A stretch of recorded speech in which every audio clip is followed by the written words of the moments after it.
I am standing in front of the door to my son's house, my hands frozen around my car keys, and I can hear every word coming from that living room. The voice of Chloe, my daughter-in-law, cuts through the wood like a knife.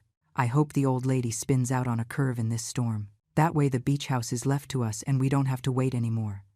And then I hear Lucas's laugh. My son, my only son. Laughing at the possibility of me dying tonight. I feel the air escaping from my lungs. But I do not make a sound. I do not ring the doorbell. I do not scream. I simply take a step back, then another, and another, until my feet find the path back to the car. The gifts remain in the back seat. $80,000 in stock options from my companies, wrapped in gold paper that now seems obscene to me. The storm continues to roar outside, but I no longer care. I drive the 6 hours back, crying in silence, while the windshield wipers fight against the rain. And I promise myself something in that moment. 1 month later, not a trace of their perfect life will remain. My name is Eleanor. I am 63 years old. I own 3 textile import companies that I founded from scratch 35 years ago. Every morning I wake up at 5:30, make coffee in the Italian press I bought in Milan 15 years ago, and sit on the terrace of my house to watch the sunrise over the ocean. I have lived alone for 8 years. Since I was widowed. My husband died of a massive heart attack one Sunday afternoon while he was watering the plants in the garden. He fell among the white hydrangeas he loved so much. There was no time for goodbyes. There were no last words. Just the brutal silence of a heart that stopped beating. Lucas was 27 years old then. He cried at the funeral, but 3 months later he was already asking me when I was going to sell the house, how much his father had left. If the companies were now solely mine, I justified it. I thought it was grief. I thought it was his way of processing the loss. How stupid I was. But my history with abandonment started much earlier. When I was 12 years old, my mother left home without explanation. She left a note on the kitchen table that said, "I can't take it anymore." That was all.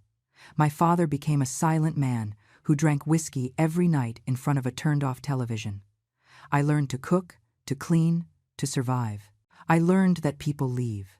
I learned that you cannot trust anyone to stay. And I learned, above all, not to need anyone. That is why I built my own empire. That is why I became someone who would never depend on anyone else. But with Lucas, it was different. He was my son, my blood. I thought that meant something. I thought a mother's love was unbreakable, even when it came from only one side.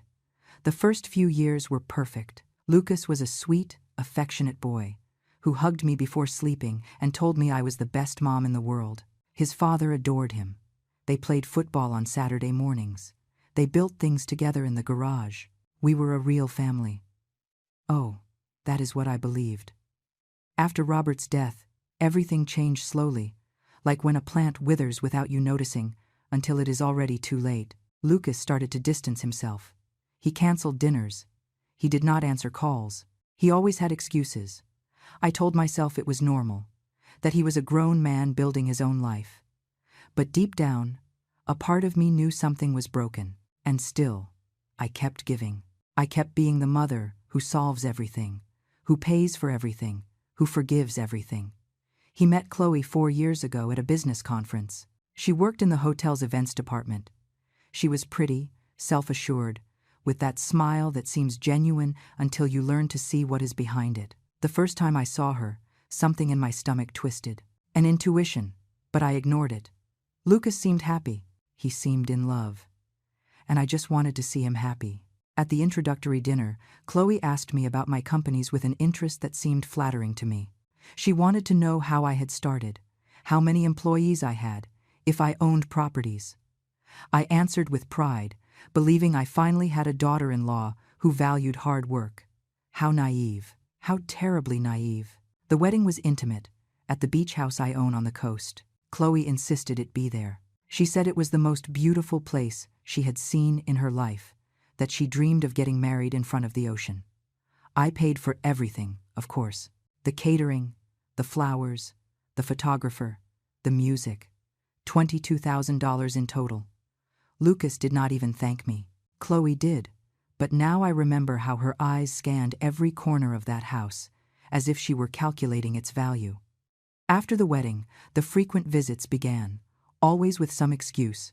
They wanted to spend the weekend. They needed to rest from the stress of the city.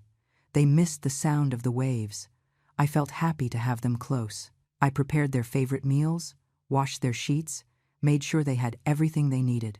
I became the hostess of my own home, and they became the permanent guests who never quite left.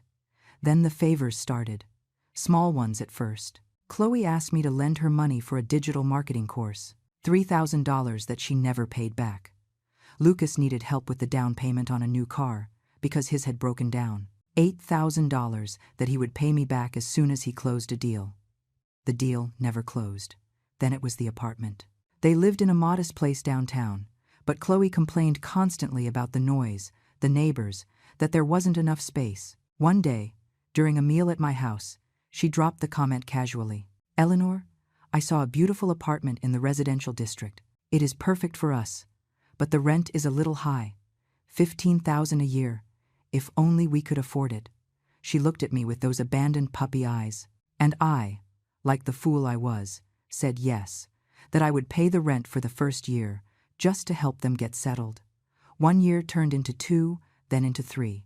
Every time I mentioned that perhaps it was time for them to take charge, Lucas told me he was going through a tough time at work, that he just needed a few more months, and I caved. I always caved. Chloe's mother appeared on the scene in the second year of the marriage. Sandra, a 50-year-old woman, with a smile as fake as a $3 bill. She arrived with 2 suitcases and the promise of staying only a few weeks while she found a job in the city. The weeks turned into months. She lived in my beach house without paying anything, ate from my refrigerator, used my utilities, and every time I visited, I found the house a mess. Damp towels on the sofa, dirty dishes in the sink, empty wine bottles on the terrace. When I gently mentioned to Chloe that perhaps her mother could help with the cleaning, she looked at me as if I had insulted her. "Eleanor, my mom is going through a hard time. She just got divorced. She needs support, not criticism." And I, once again, shut up. I swallowed my discomfort and let a stranger take over the space I had built with my own hands. But what really should have alerted me were the questions. Chloe started asking them more frequently, always with that casual tone that pretended to be innocent. "Eleanor, is the beach house in your name? Or was it also in Robert's name? Do you have a will? It's important. You know, at your age, one never knows. Are the companies registered only under your name, or does Lucas have a share?" I answered with honesty, without thinking that every word was information she was filing away, cataloging, turning into a strategy. One day, while we were drinking coffee on my terrace, she brought up the subject of beneficiaries. "It's just that a friend of mine just lost her mother, and it turned out she didn't have anyone designated as a beneficiary on her bank accounts. It was legal chaos. You must have all that in order, right?" She talked to me about trusts, about inheritances, about how it was easier if everything was well structured. She even recommended a lawyer to me, a friend of a friend who could help me organize my affairs. I declined politely, telling her I already had Arthur, my trusted lawyer, for 20 years. I saw a flash of irritation in her eyes, but she recovered quickly with a smile. The months passed, and I kept giving. I paid for the repair of Lucas's car when it broke down. $5,000. I funded an anniversary trip for them to Cancun because they deserved it after so much stress. $7,000. When Chloe wanted to remodel the kitchen of the apartment I paid for, I agreed to cover the expenses. $12,000 in new cabinets, stainless steel appliances, and a granite island she had seen in a magazine. Every time I signed a check, I felt a small twinge of discomfort, but I stifled it with justifications. They were my family. Lucas was my only son. This was what mothers did, right? They cared, provided, sacrificed. And if sometimes I felt more like an ATM than a mother, well, maybe that was just my insecurity talking. The true moment of alarm arrived 6 months ago. We were dining at an elegant restaurant downtown, celebrating Lucas's birthday, 35 years old. I had reserved the table weeks in advance, had chosen the wine he liked, had brought an expensive gift, a Swiss watch I had seen him admiring in a store months ago. $4,000. During dinner, Chloe mentioned casually that they had been looking at houses to buy. "It's time to have something of our own, you know? We can't rent forever." Lucas nodded, looking at me with expectation. Then she continued. "We saw a lovely one on the north side. 4 bedrooms. Big garden. Close to good schools for when we have kids. It costs $350,000. We thought maybe you could help us with the down payment. Only $100,000. We could pay you back little by little." She said it as if she were asking me to pass the salt. Lucas didn't even look me in the eye. He kept cutting his steak as if the conversation were about the weather. Something inside me resisted for the first time in years. $100,000 is a lot of money," I said softly. Chloe laughed. That type of laugh that sounds joyful but has sharp edges. "Eleanor, for you it's nothing. You have 3 successful companies, properties, investments. You're rich. And Lucas is your only son. Someday all of that will be his anyway, right? Why not help him now when he really needs it?" The logic was impeccable, but something in my stomach turned. I didn't say yes that night. I told them I would think about it, that I needed to review my finances. I saw Chloe's smile freeze slightly, saw her exchange a look with Lucas. But they didn't insist. Not yet. They knew how to wait. They knew that eventually I would cave, as I always had. The following weeks were strange. Lucas called me more often than usual, but the conversations felt forced, as if he were following a script. He asked about my health, if I felt well, if I had gone to the doctor recently. "It's just that you're at an age where you have to take care of yourself, Mom," he said with a concern that sounded rehearsed. Chloe started sending me articles about estate planning, about the importance of having all documents in order. One day I received an email from her with the subject line, "For your peace of mind." Inside were links to lawyer services specializing in wills and trusts. The message said, "Eleanor, I know it's an uncomfortable topic, but it is important. Lucas and I want to make sure you are protected and that your wishes are respected when, well, you know, it's for your own good." I read that email 3 times, trying to find genuine concern between the lines. I didn't find it. I only saw calculation. It was then that I decided to do something I had never done before. Observe. Really observe.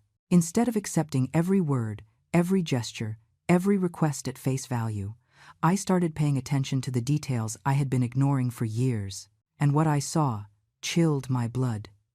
During a visit to my beach house, I found Chloe taking photographs of every room with her phone. When I asked her what she was doing, she told me she wanted to capture the beauty of the place to show it to some friends. But I had seen the angle of her shots.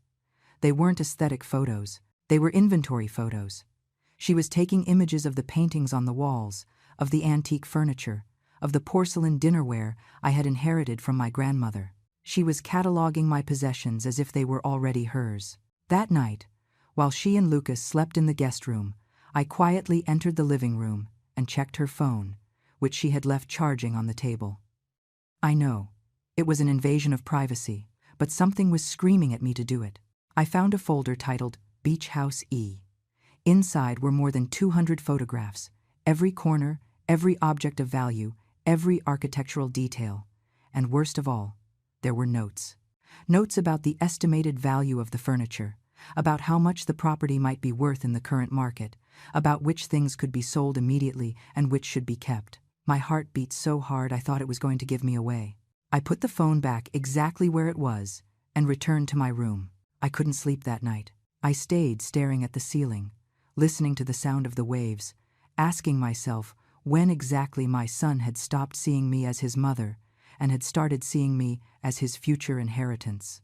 I remembered every birthday, every Christmas, every hug that now felt contaminated with a hidden agenda. How many of his smiles had been genuine? How many times had he told me I love you while mentally calculating how much longer he would have to wait? Nausea rose up my throat. I got up, went to the bathroom, and threw up. When I looked in the mirror, I saw a 63-year-old woman who had been so stupid, so desperately in need of love, that she had allowed herself to be used as a walking bank. But I said nothing. Not yet. A part of me wanted to be wrong. I wanted to believe there was an innocent explanation, that my paranoia was playing a dirty trick on me. So I went on with my life, but now with my eyes wide open, and the signs kept appearing, one after another, like pieces of a macabre puzzle. Lucas mentioned casually during a phone call that he had been researching estate taxes. It's brutal, Mom. They take almost half of everything if you don't structure it well. You should talk to a specialist. Chloe started asking me about my life insurance policies. Do you have insurance? How much? It's important to know, Eleanor, just in case something happens to you, we need to know what steps to follow. Every question was a small stab, a reminder that to them, I was worth more dead than alive. One Sunday afternoon, while we were eating at my house, Sandra, Chloe's mother, who was still living rent-free on my beach property, made a comment that left me paralyzed. We were talking about an acquaintance who had recently passed away, and she said, "Poor woman, but at least her children were left well off. She left them 2 houses and a good amount of money. That really is being a good mother, making sure your children don't suffer after you're gone." She looked directly at me while she said it, with a smile that pretended to be warm, but that I could now see for what it really was, a veiled pressure. Lucas nodded enthusiastically. It's true. It's the most important thing, leaving everything well arranged for the family. Chloe touched my hand, squeezing it gently. You are a good mother, Eleanor. I know that when the time comes, you will have thought of Lucas. He is your only son. After all, everything you have built should be for him. I felt the room shrinking, the air becoming dense. I excused myself, saying I had a headache, and went to my room. I heard them laughing downstairs, heard the clinking of wine glasses I had paid for, in the house I had bought, eating the food I had prepared. It was in that moment that I made a decision. I called Arthur, my lawyer, and asked him to come to my house the next day. When he arrived, I told him everything. The constant questions, the photographs, the comments about inheritances and wills, the subtle but constant pressure. Arthur listened to me with a serious expression, taking occasional notes. When I finished, he took off his glasses and looked at me with a mixture of compassion and concern. Eleanor, what you are describing to me sounds like a very calculated strategy. I have seen cases like this before. People who get close to older individuals with resources, earning their trust, making themselves indispensable, while waiting for the opportune moment. I asked him what I should do. For now, nothing drastic. But we need to protect your assets. We are going to review your will. We are going to create legal structures that prevent anyone from manipulating or pressuring you. And above all, do not sign anything. Do not make promises. Do not transfer properties without consulting me first. I nodded, feeling for the first time in months that I was regaining some control. Weeks passed, and I continued acting normally, but every interaction with Lucas and Chloe was now an acting exercise. I smiled when they smiled. I nodded when they talked about their future plans. I avoided any conversation about money or properties, but inside, something had broken irreparably. I looked at my son, and I no longer saw the boy I had raised, the young man I had hugged when his father died. I saw a stranger who had learned to manipulate my love, to use my need for family as a weapon against me, and it hurt. It hurt more than anything I had felt before, more than my husband's death, more than my mother's abandonment, because this was a chosen, calculated betrayal, sustained over years. Then the invitation arrived. Lucas called me one Wednesday afternoon, with that cheerful voice I now recognized as fake. "Mom, we're going to have a little celebration this Saturday for my birthday. Nothing big, just Chloe, her family, and me. We thought it would be nice if you came. It's been a while since we spent time together." My birthday had been the previous month. He had forgotten it. Not a call, not a message. But I had to be present at his. Of course. I told him I would go, that I would love to celebrate with them. Perfect. "Mom, we expect you at 7.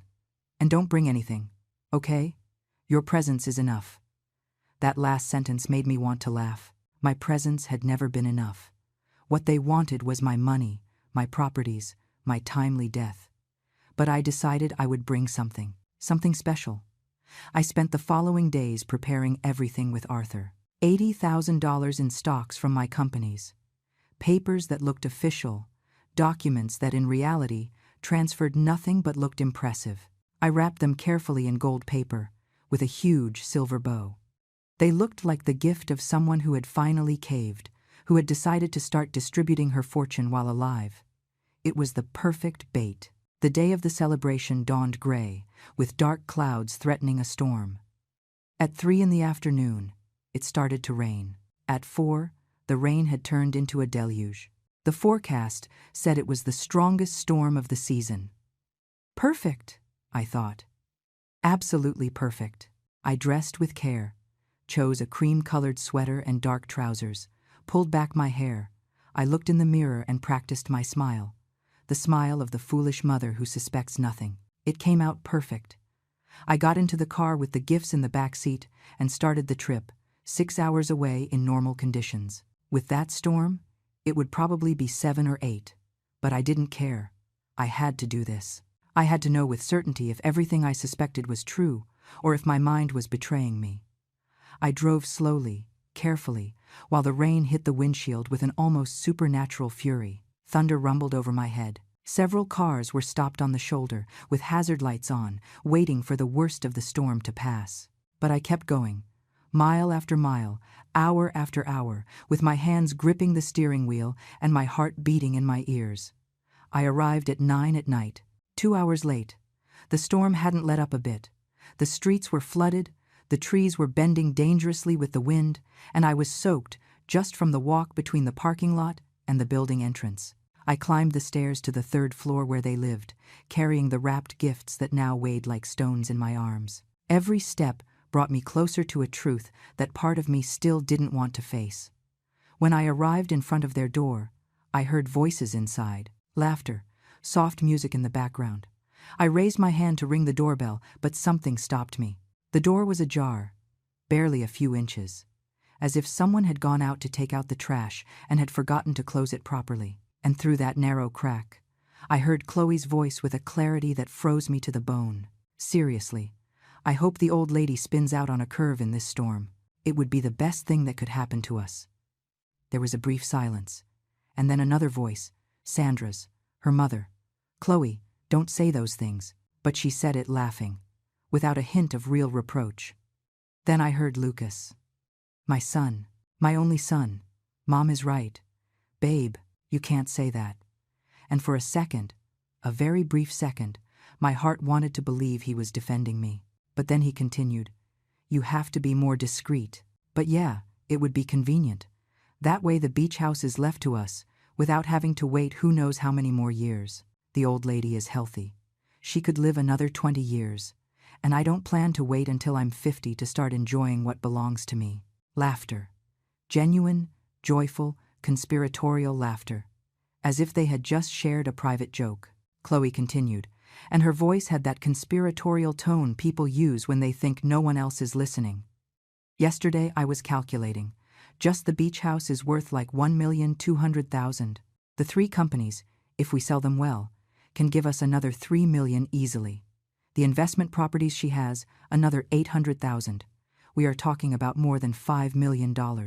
Lucas, $5 million. And she has them there, hoarded away, being a cheapskate who makes us beg for every dollar. I heard the sound of a glass clinking against another. A toast to the inheritance that is coming, said Sandra. To Eleanor and her posthumous generosity, added Lucas, and the 3 voices joined in a guffaw that went through me like a rusty knife. But they hadn't finished. Chloe kept talking, and every word was worse than the last. The best thing is that the idiot thinks we love her. You should have seen her face when I asked her to pay for the kitchen remodel. She was so happy to be able to help, so grateful that we included her in our lives. It's pathetic. A rich and lonely old woman who buys love because nobody wants her for who she is. Lucas laughed. She's always been like that. Since Dad died, she became desperate. She called me every day at the beginning, asking if I was okay, if I needed anything. It was suffocating. But you taught me to use that to our favor, babe, to make her need work for us. Of course, responded Chloe with pride. Loneliness is a powerful tool, and she is so lonely, so in need of feeling important in someone's life, that she would do anything to keep our attention. Sandra intervened then. And what happens if she realizes? If she starts to suspect? There was a pause, and then Lucas spoke with an assurance that destroyed me.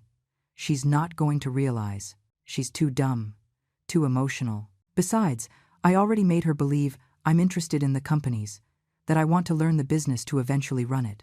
She swallowed that lie whole. She thinks I'm finally maturing, that I'm getting interested in her legacy. She doesn't know that the only thing I'm interested in is selling everything as soon as I sign the transfer papers, Chloe added. And the will thing is almost ready. I've been pressuring her subtly. 2 weeks ago, I mentioned the lawyer I know again, the one who could help her organize everything. This time she seemed more receptive. I think she's going to cave soon. Perfect, said Lucas. The faster we have everything in legal order, the better. Because honestly, I'm tired of pretending I care. I'm tired of the boring dinners, of listening to her repetitive stories, of having to act like the devoted son. When all this is over, I'm going to block her number and I'm never going to have to see her again. The world stopped. The sound of the rain disappeared. The thunder rumbling outside turned into silence. I could only hear the beating of my own heart, slow and heavy, as if every beat cost me a monumental effort. My hands started to tremble. The gifts slipped from my arms and fell to the floor with a dull thud, but inside no one seemed to hear it over the music and their own voices. I stood there, in front of that ajar door, unable to move, unable to fully process what I had just heard. This wasn't a suspicion. It wasn't paranoia. It was real. It was worse than I had imagined. They didn't just want my money. They hated me. They despised me. They had turned my love into a game, my need for family into a business strategy. Sandra spoke again. And what about the keys to the beach house? You already have copies. Yes, answered Chloe. I made copies months ago. When she dies, we can enter immediately and take out everything of value before the legal proceedings start.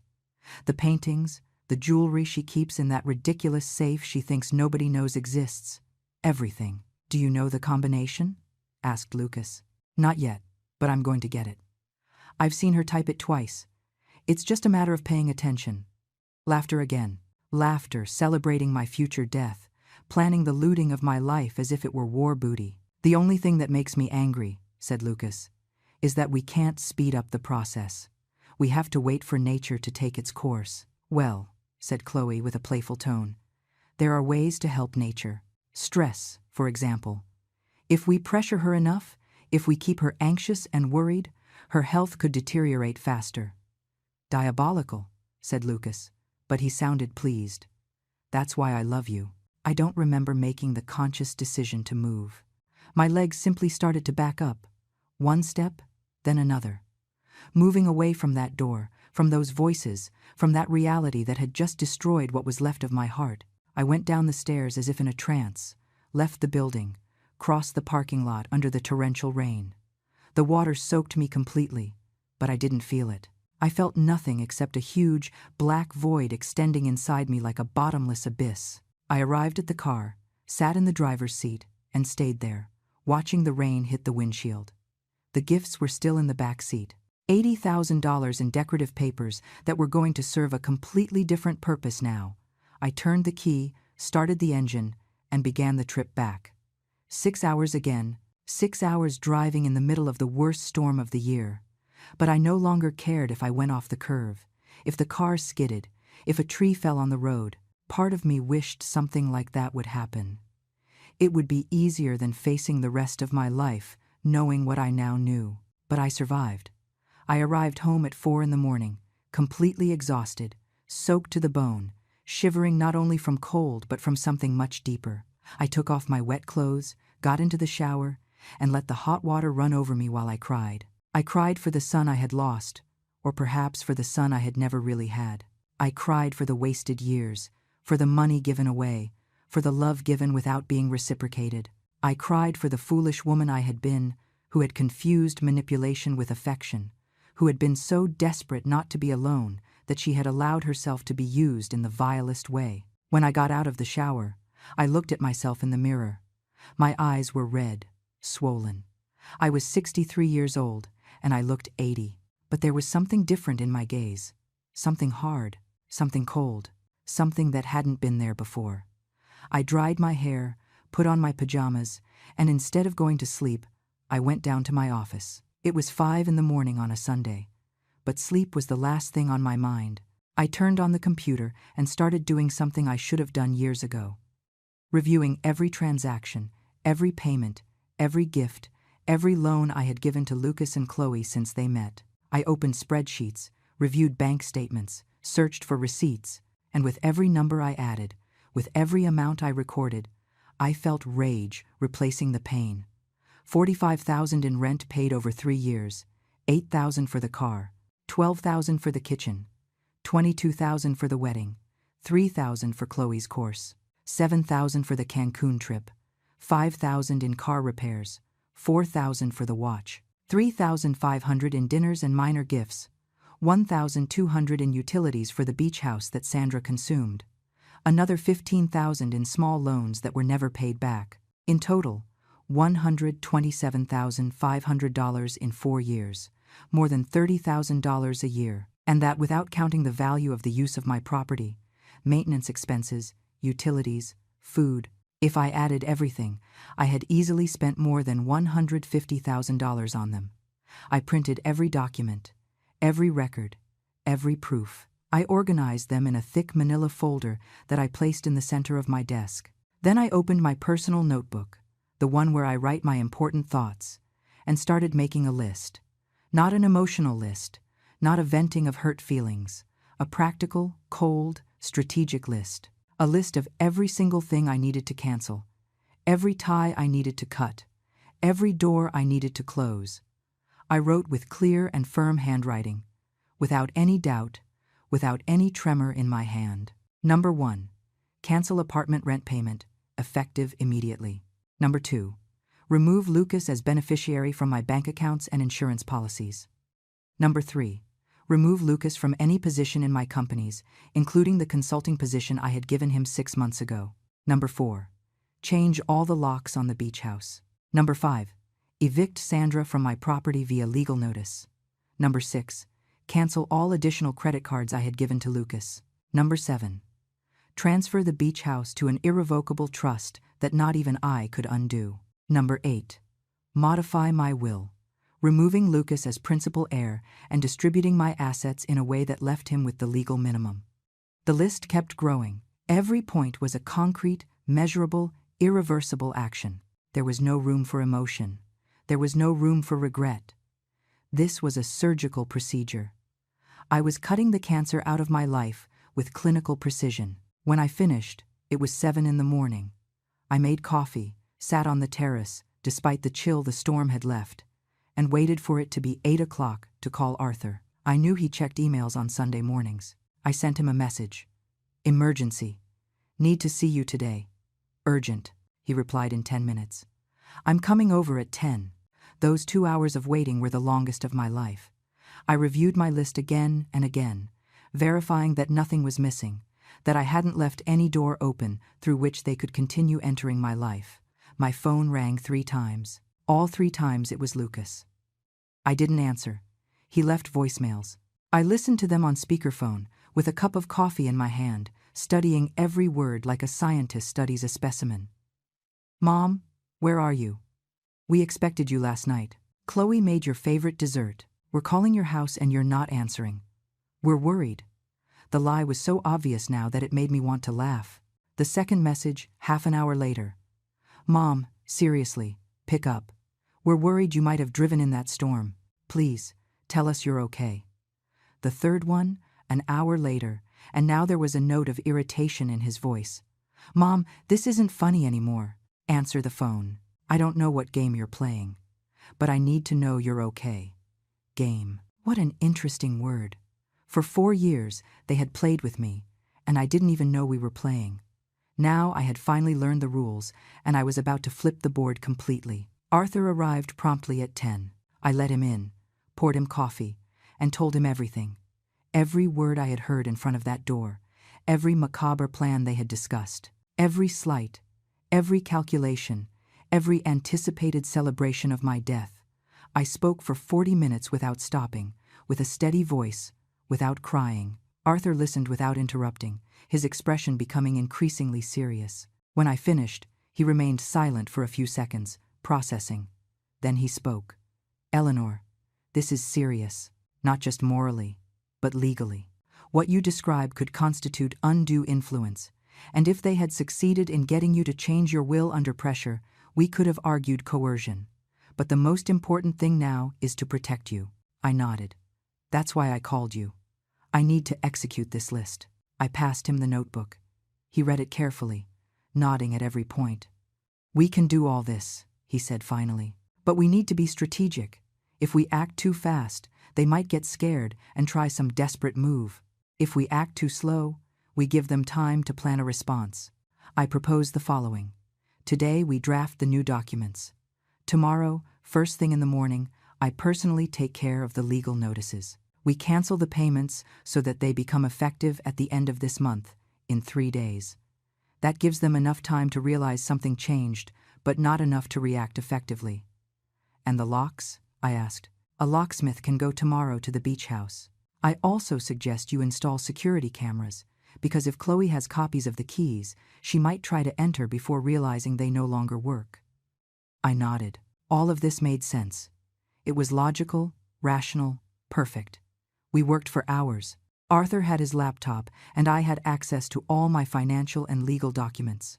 We drafted a new will where Lucas received exactly what the law obligated, the minimum, which in our state was a nominal amount to prevent contestation. The rest I divided among charities that helped older women who were victims of financial abuse. The irony didn't escape me. We created an irrevocable trust for the beach house, naming those same organizations as beneficiaries. I signed authorizations to cancel all services and automatic payments related to Lucas. We drafted a formal letter removing him from any position in my companies. We prepared an eviction notice for Sandra, giving her 30 days to abandon the property, which was more than the law required, but which Arthur insisted was prudent to avoid legal problems. When we finished, it was 4 in the afternoon. I had signed more documents that day than in the entire previous year. But every signature felt like recovering a piece of myself. There is something else, said Arthur before leaving. You need to prepare yourself emotionally for what is coming. When they realize what you have done, they are going to react. They will probably try to manipulate you again. They are going to cry. They are going to beg. They are going to play the victim. Lucas is going to say, you are a bad mother, that you are abandoning them, asking how you can do this to them. Chloe will probably try a different approach, perhaps veiled threats, perhaps dramatic pleas. You have to be prepared to stand firm. You can do it. I looked him in the eyes. This man had known me for 20 years. He had handled my divorce when my first husband was unfaithful, before meeting Robert. He had been there when Robert died. He had seen my weakest moments. But the woman looking at him now was not the same one he had known. I can do it, I said with a certainty coming from some deep place I didn't even know existed. I am no longer the woman I was a week ago. That woman died in front of that door last night. The one who remains has no patience for lies. Arthur left, and I stayed alone in my house, surrounded by silence. My phone had rung 20 more times during the day. Lucas, Chloe, even Sandra. I hadn't answered a single call. The voicemails had evolved from feigned worry to barely disguised irritation. The last one, from Chloe, said, Eleanor, I don't know what's wrong with you, but this is ridiculous. Lucas is very upset. You canceled on his birthday without even notifying us. The least you can do is give an explanation. The least I can do. What an interesting concept. For 4 years, I had done the maximum. I had given everything. I had paid for everything. I had forgiven everything. And they had taken every single thing as if it belonged to them by right, without gratitude, without love, without even basic respect. Now I was finally going to do the minimum, and the minimum was exactly nothing. That night I slept better than I had slept in years. I didn't dream. I didn't wake up at 3 in the morning thinking about what I had lost. I slept deeply, like someone sleeps who has finally made a decision they won't regret. I woke up at 6, made my coffee, sat on the terrace, and watched the sunrise over the sea. The sky was clear after the storm. Everything looked clean, fresh, new. And for the first time in a long time, I felt something akin to peace. It wasn't happiness. I was still too hurt for that. But it was something better than pain. It was resolve. It was certainty. It was knowing that I had stopped being a victim and had become someone regaining her power. Monday dawned cold and clear. I got up early, dressed in a pearl gray suit that had always made me feel professional and in control, and headed to my main office downtown. I had meetings scheduled with the managers of my 3 companies, not to talk about Lucas, but to make sure everyone was aware that he no longer had any authority or access to confidential information. In the 9 o'clock meeting, with the 5 main managers sitting around the conference table, I got straight to the point. Effective today, Lucas is no longer part of this organization in any capacity. His access to systems, his corporate email, and any privileges he had are revoked immediately. If he tries to obtain information or make requests in my name, you must contact me directly to verify. Understood. There were looks of surprise, but no one asked questions. I had been running these companies for 35 years with a steady hand. They knew that when I spoke in that tone, it was not time for questions. At 10, Arthur called me. It's done. The notices were sent this morning by certified mail. The bank confirmed that all automatic transfers are canceled. The last rent payment that went out was this month's, so they have until the end of the month before the landlord notifies them. The additional credit cards were blocked an hour ago, and the locksmith is on his way to the beach house right now. And Sandra? I asked. The eviction is in process. She will receive the formal notice tomorrow. She has 30 days to vacate, but based on the profile you gave me, she will probably try to contact you sooner. I thanked Arthur and hung up. Now all that was left was to wait. I didn't have to wait long. At 11:15, my phone exploded. Literally, messages started arriving one after another, so fast the screen wouldn't stop vibrating. Lucas, 15 messages in 2 minutes. I read them all, one by one, savoring every word of his poorly disguised desperation. Mom, what is happening? My card was declined at the supermarket. I called the bank, and they say you canceled it. It must be a mistake. Mom, answer. I received a letter from your lawyer saying I no longer work for the companies. What is he talking about? This makes no sense. What did we do to you? Chloe is crying. She says you embarrassed her in front of her friends when her card didn't work. Answer the phone. I'm coming to your house right now. We need to talk. You have to explain to me what is going on. I am your son. That last message made me smile bitterly. Now he was my son. Now that the money had stopped, suddenly he remembered the family bond. How convenient. I didn't answer a single message. Instead, I wrote one single, measured, cold message, without emotions. Do not come to my house. We have nothing to talk about. Everything you need to know is in the letters from my lawyer. Respect them. Send. Block number. I blocked Chloe's number too, although she hadn't contacted me yet. I blocked Sandra's preventively. And then, just in case, I changed my main phone number and only shared it with 5 people. Arthur, my 3 trusted managers, and my doctor. The rest of the world, including my son, was left out. An hour passed, then another. At 1 in the afternoon, I received a call from the receptionist of my office building. Mrs. Eleanor, there is a young man here who says he is your son and that he needs to see you urgently. He seems very upset. Should I let him up? No, I said firmly. And if he comes back, call security. I have left clear instructions that I do not want to be contacted by him. There was a surprised silence on the other end. Understood, ma'am. I hung up and kept working as if nothing had happened. I reviewed contracts, signed authorizations, made calls to suppliers. Life continued. The world kept turning, and it turns out I could function perfectly without having to be the personal bank of an ungrateful son. At 3 in the afternoon, when I left my last meeting of the day, I found Lucas waiting for me in the company parking lot. He had managed to enter somehow, probably convincing some employee who didn't know about the new instructions. He was standing next to my car, with his arms crossed and an expression that oscillated between fury and something that could have been mistaken for anguish if I didn't know the truth. Mom, he said when he saw me approaching. We need to talk. You can't just ignore me. I stopped 10 feet away from him, keeping my distance, clutching my purse firmly. I have nothing to talk about with you, Lucas. What? Why are you doing this? What did we do wrong? His voice sounded genuinely confused, as if he really had no idea. He was a much better actor than I thought, or he had really convinced himself of his own lie. Saturday, I said in a calm voice. I drove 6 hours in the worst storm of the year to go to your birthday. I arrived at your door at 9 at night, soaked, carrying gifts worth $80,000. I was going to ring the doorbell. I saw his face starting to change, the color draining slowly, but the door was ajar. I continued, and I heard everything, every word, every laugh, every plan, every celebration of my future death. I heard your wife wish I would go off a curve, and I heard you laugh with her, talk about how much my beach house is worth, about how you can't wait for me to die to sell my companies and block my number to never have to see me again. The silence that followed was absolute. Lucas opened his mouth, closed it, opened it again. No words came out. His face went from shock to something that could have been shame if he were capable of feeling it. Mom, we were joking. His voice sounded weak, unconvincing even to himself. No, I said firmly. You weren't joking. You had precise calculations. $1,200,000 for the beach house, $3 million for the companies, $800,000 in other properties, $5 million in total. Those are not numbers you invent for a joke.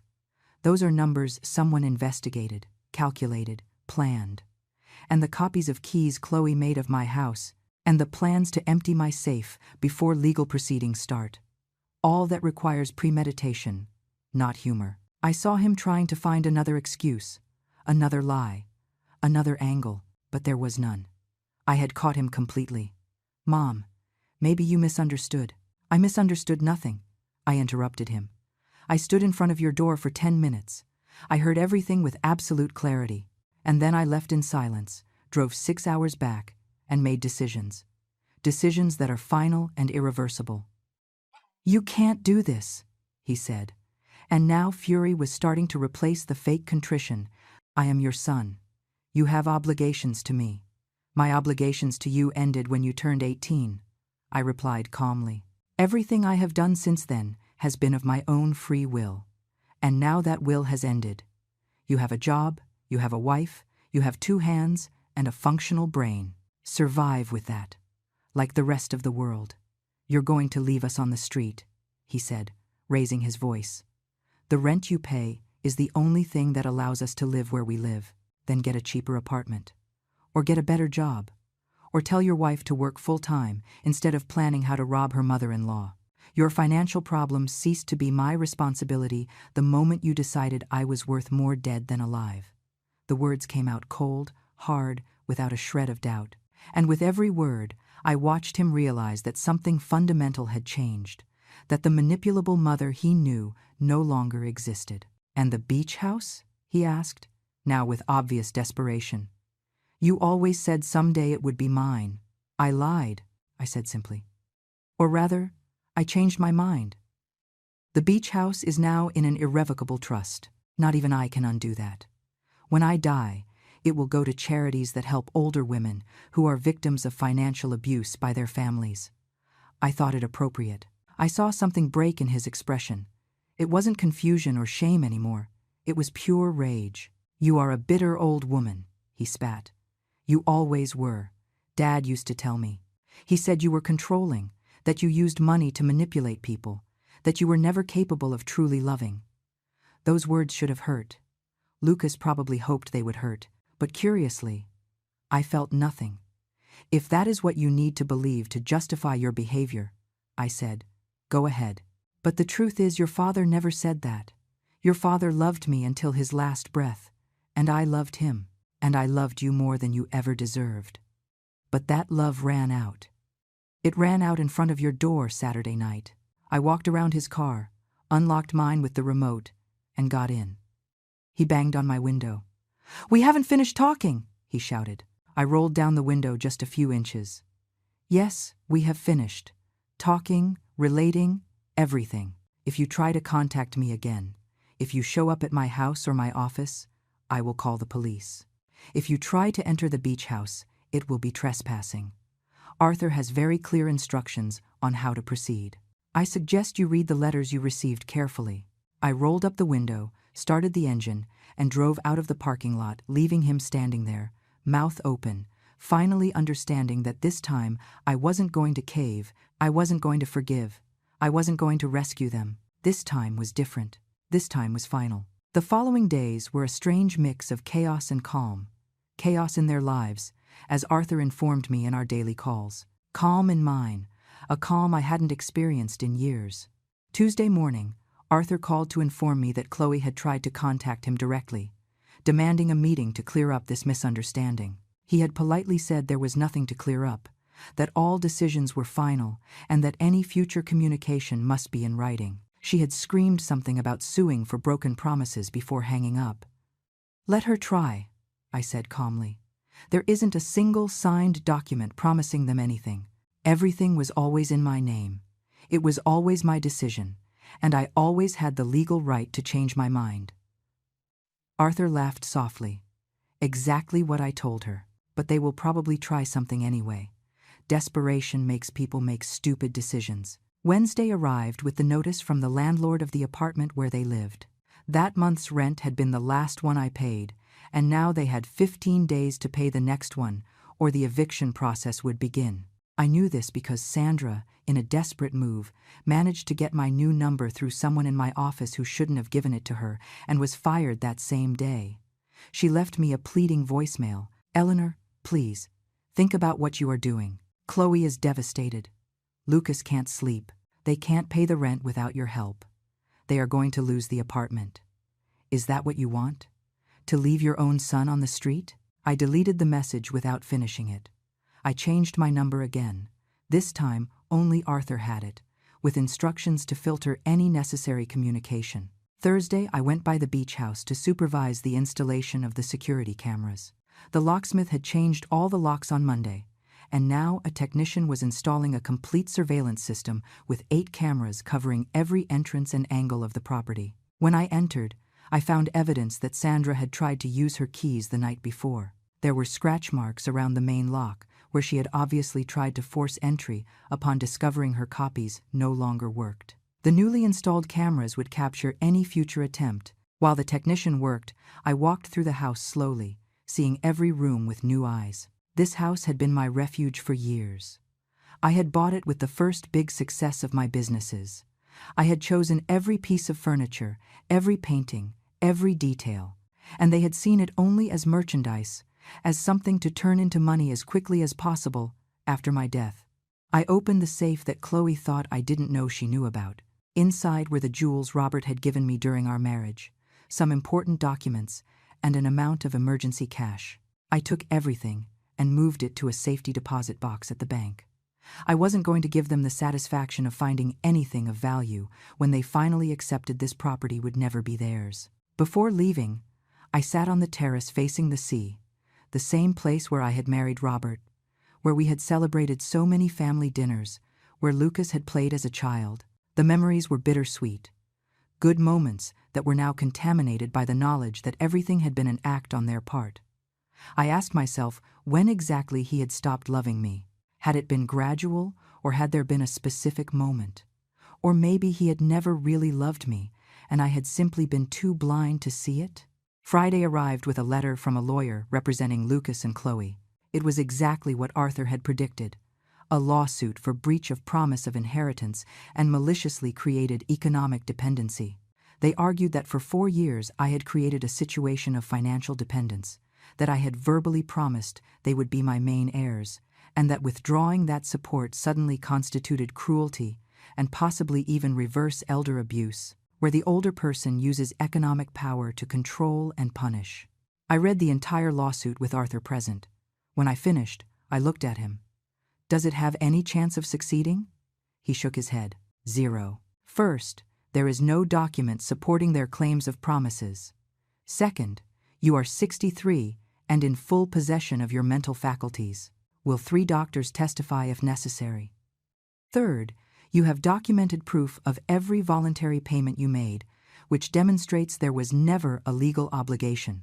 And fourth, although we won't use it unless absolutely necessary, we have your testimony of what you heard in front of their door, which establishes legitimate cause to cut ties." "How long will it take to resolve?" I asked. "Probably 6 months, until a judge dismisses it. But just filing it already cost them money they apparently don't have. The lawyer representing them is third-rate, Probably charged them little because he knows there is no case but wants the billable hours. It's more theater than real threat. I nodded. Then let it run its course. I am not going to reach any settlement. I am not going to negotiate. I am not going to yield an inch. Understood, said Arthur, and I perceived something akin to admiration in his voice.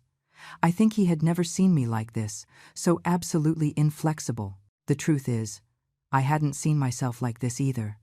It was as if I had discovered a version of myself that had been asleep for decades, waiting for the right moment to wake up.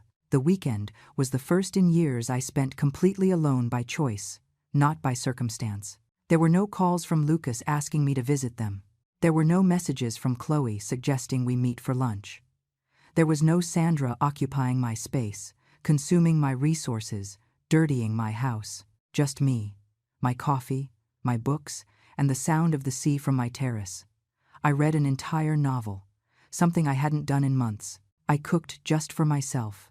Small portions of food I actually wanted to eat, not the elaborate meals I used to prepare when they came. I walked on the beach at sunset, barefoot in the sand, feeling the cold water on my ankles. And for the first time in 4 years, I didn't feel lonely. I felt free.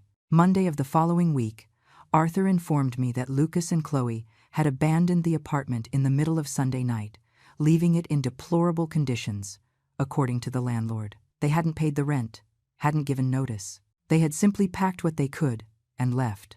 The landlord was furious and talking about suing for damages and unpaid rent. "It's not your problem," Arthur reminded me when he saw my expression.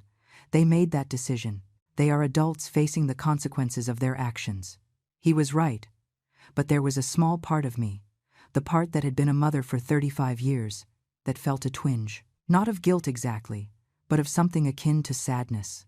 Not for what was happening to them now, but for everything that could have been if they had chosen to be different, if they had loved me instead of coveting me. That same afternoon, the security cameras at the beach house captured something interesting. Chloe, arriving in a taxi, trying to enter through the back door.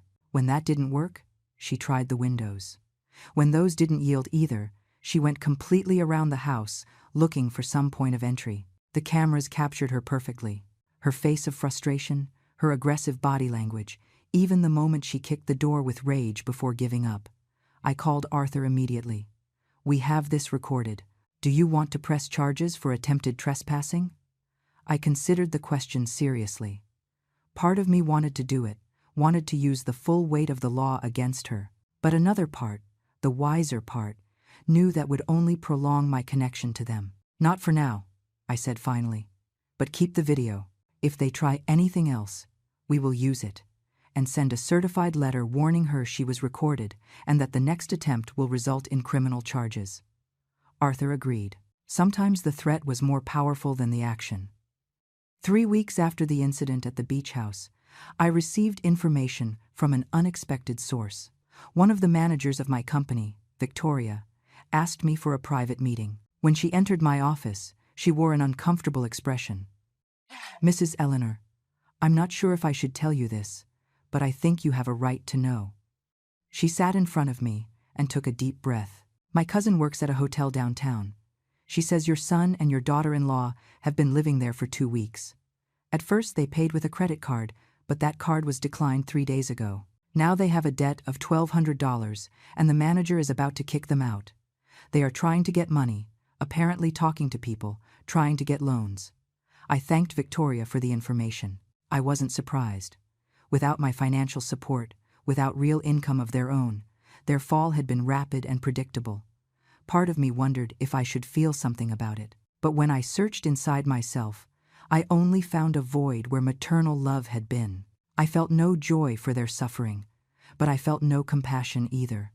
It was like observing strangers facing problems they had created themselves. 2 days later, the hotel manager contacted me directly. He had obtained my information through Lucas, who apparently had given him my name as a guarantee that the debt would be paid. "Ma'am, your son assured me you would cover the expenses.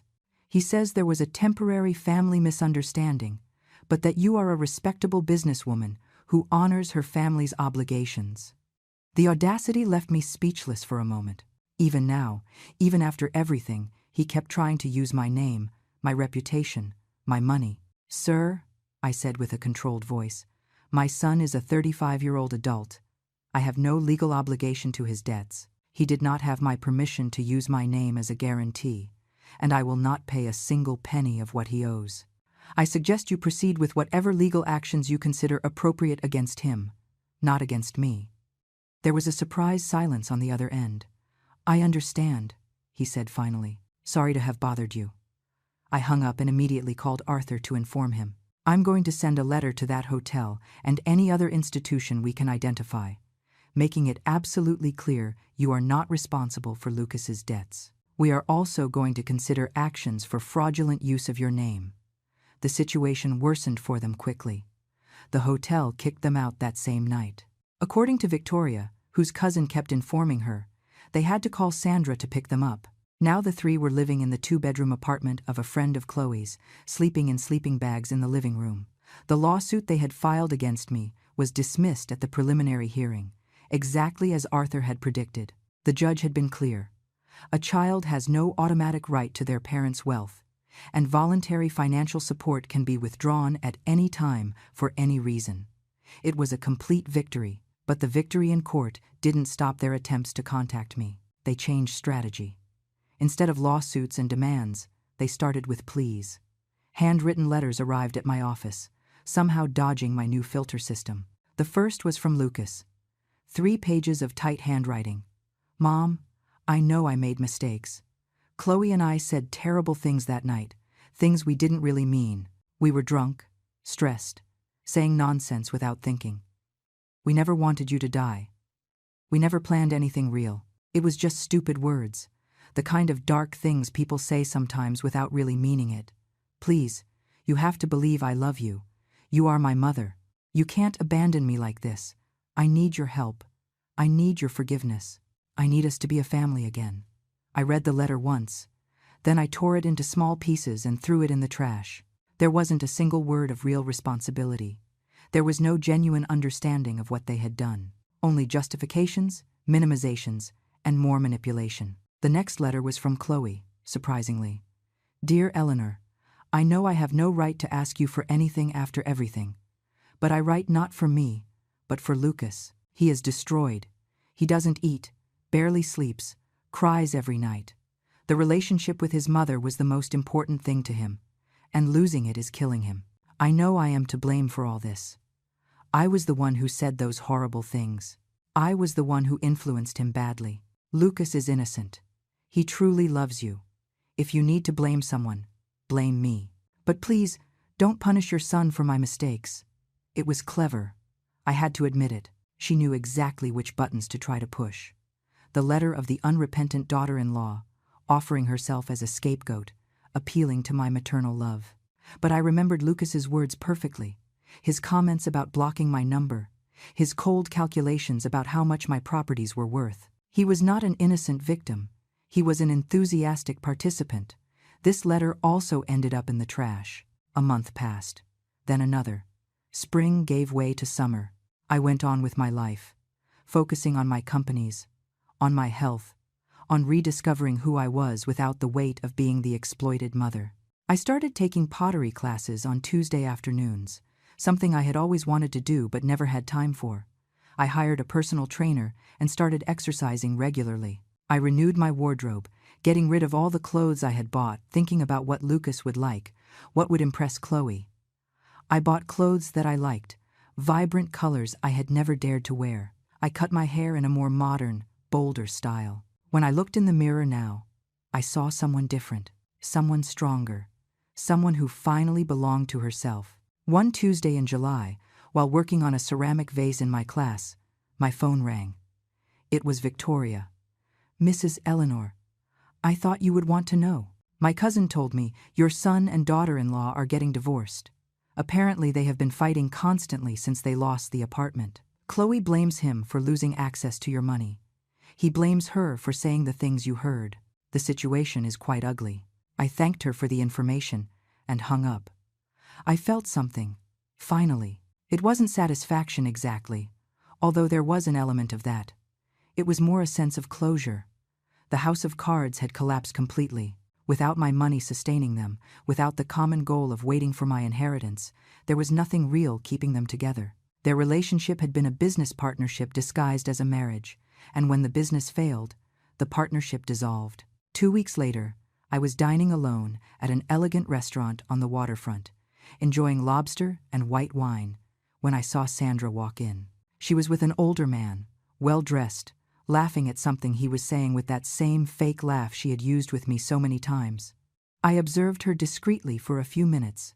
She was executing exactly the same pattern, the charming woman in distress, looking for someone with resources who could rescue her. The man seemed completely captivated. I wondered if I should warn him, but I decided no. It wasn't my responsibility to save every person from the predators of the world. He would have to learn his own lesson, as I had learned mine. I finished my dinner, paid my generous bill, leaving a 30% tip, and left the restaurant without Sandra seeing me. That night I slept deeply, without nightmares, without regrets. In August I received one last communication. A certified letter, this time from Lucas alone, without Chloe's participation. The handwriting was sloppy, the words smeared as if he had cried while writing. "Mom, this is my last attempt. Chloe left me. I lost my job because I couldn't focus. I'm living in an apartment shared with 3 strangers, sleeping on a mattress on the floor. I have nothing, and I know it's all my fault. I'm not going to lie anymore. I'm not going to justify. I did terrible things. I said unforgivable things. I thought things no son should think about his mother, and now I'm paying for everything. I'm not writing to ask you for money. I know you will never give me anything again, and I understand.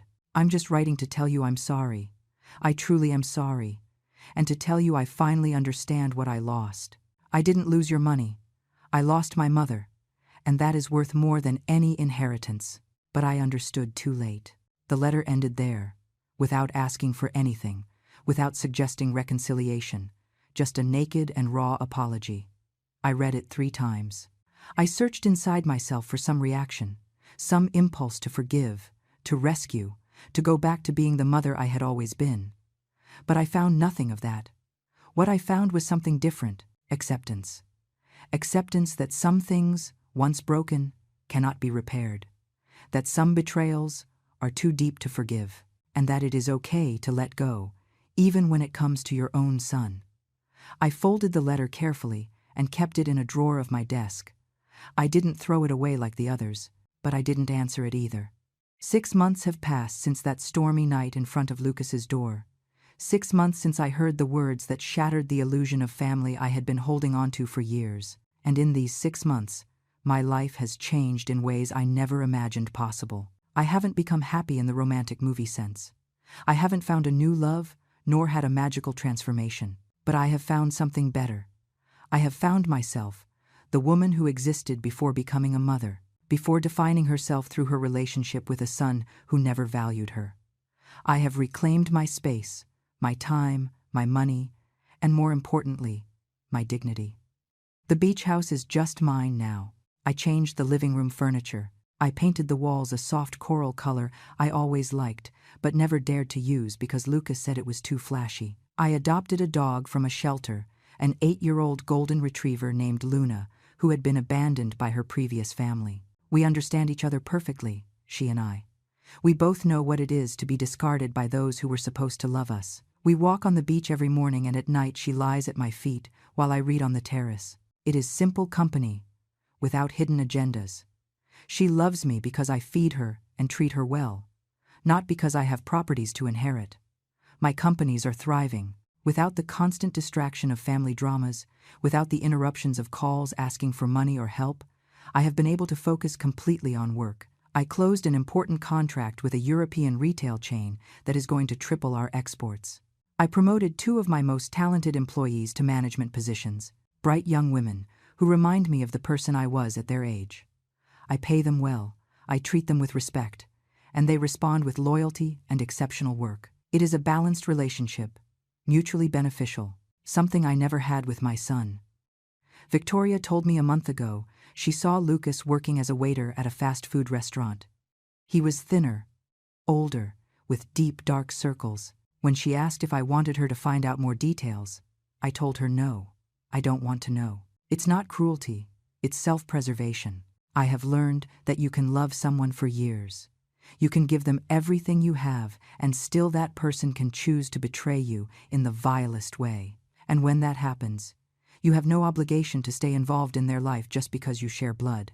Blood family is not automatically sacred. Respect, love, loyalty, those things have to be earned and maintained.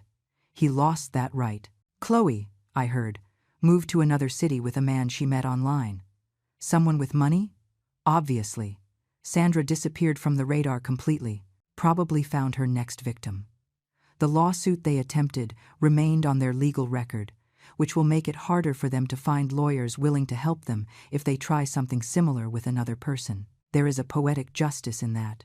Consequences don't always arrive in the dramatic way we expect, but they arrive. Slowly, silently, but they arrive. I have thought a lot about what I did wrong as a mother. Did I spoil Lucas? Did I give him too much without teaching him the value of work? Was it my need for love that created a monster? Probably there is truth in all that, but I have also come to understand that, at some point, children become adults responsible for their own decisions. Lucas chose to lie, manipulate, plan. Those were his choices, not mine. I cannot carry the guilt of his decisions forever. I did the best I could with the emotional tools I had. I wasn't perfect, but I didn't deserve what they did to me either. The letter Lucas sent remains in my desk. Sometimes I take it out and read it again. I look for some sign of genuine change, some indication that he finally understood, and maybe he understood. Maybe suffering transformed him into someone different, someone capable of real regret. But even if that is true, it doesn't change my decision. Forgiveness does not require reconciliation. I can let go of the hate without opening the door to him again. I can wish for him to find his way without being the one to guide him. That is the hardest lesson I have learned. That loving someone does not mean sacrificing yourself for them infinitely. That sometimes the bravest love is the one that sets boundaries and keeps them, even when it hurts. I turned 64 last month. I celebrated with my employees, with Arthur and his wife, with some friends from the pottery club I've been getting to know.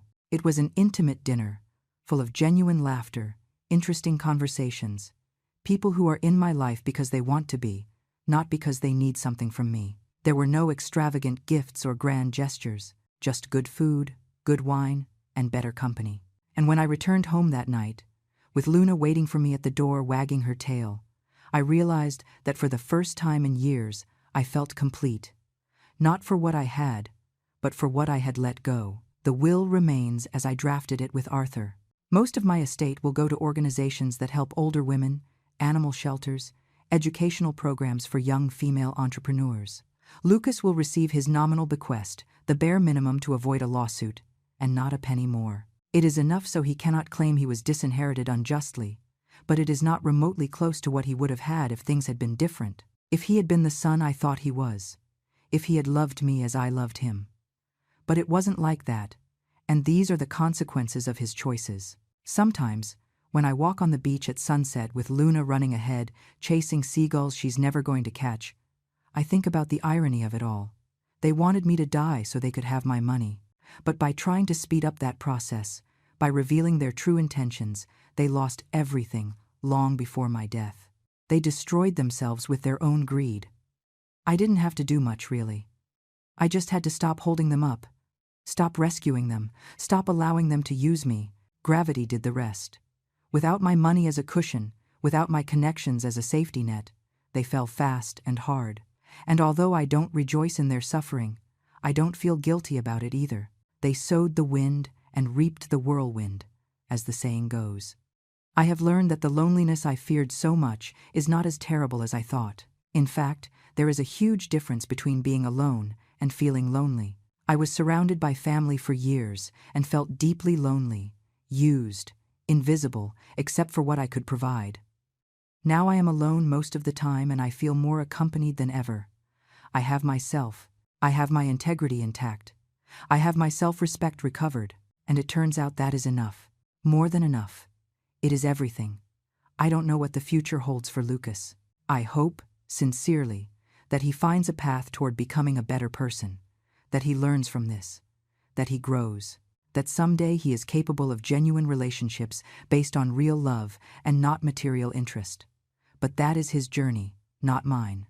I already did my part. I raised him, fed him, educated him, gave him opportunities. The rest depended on him, and he chose the path he chose. Now he must live with those choices, as we all must live with ours. As for me, I keep moving forward. Each day is a little lighter than the last. The pain has become a scar, present but not bleeding, and I have discovered something surprising. Life after 60, after betrayal, after letting go of everything you thought defined your existence, can be extraordinarily good. It can be yours in a way it never was before. And that freedom, that absolute ownership of your own life, is priceless. It is worth more than any beach house, more than any company, more than all the money they coveted. It is worth everything.